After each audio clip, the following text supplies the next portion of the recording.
The world before the flood. Long ago, humanity was thriving, but so were its vices. The world was filled with corruption and violence.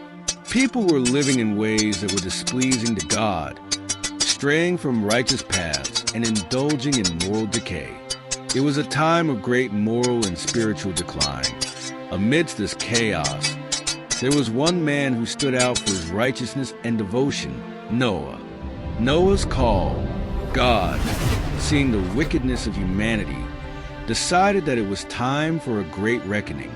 But Noah found favor in God's eyes. God chose to reveal his plan to Noah, instructing him to build an ark, a colossal wooden vessel, to save his family and pairs of every kind of animal from a cataclysmic flood that would cleanse the earth.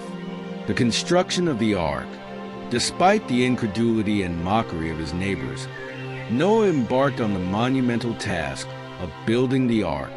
He worked tirelessly, adhering meticulously to the divine specifications given to him.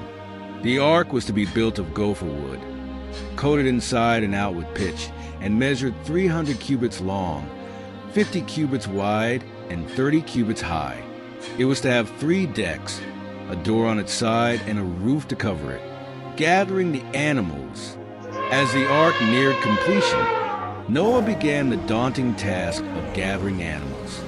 God commanded him to bring 2 of every kind of unclean animal, a male and its female, and 7 pairs of every kind of clean animal and bird.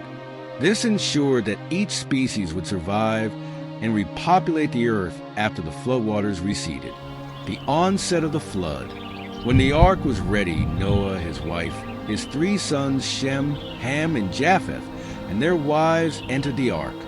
The animals, too, came in pairs, guided by God's hand. Then the rain began to fall. For 40 days and 40 nights, torrential rain poured down, and the springs of the great deep burst forth, flooding the earth. The waters rose and lifted the ark high above the ground. Survival and reflection.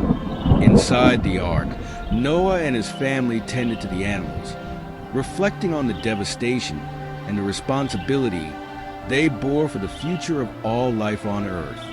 Outside, the floodwaters covered everything, wiping out all life.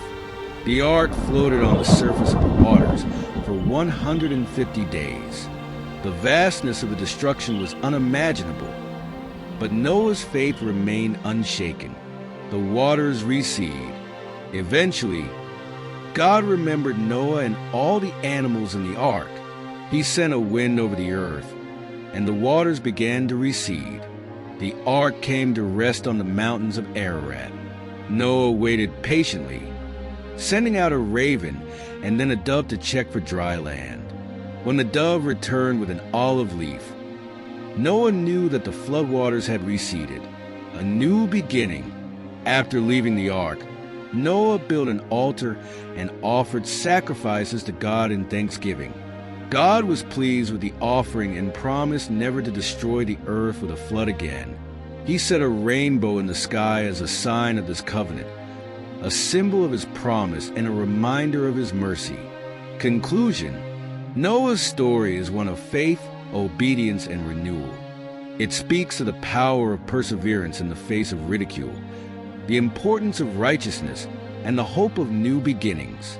It reminds us that even in times of great trial and adversity, there is a potential for redemption and renewal. The tale of Noah and the great flood continues to resonate, offering lessons and inspiration to those who hear it.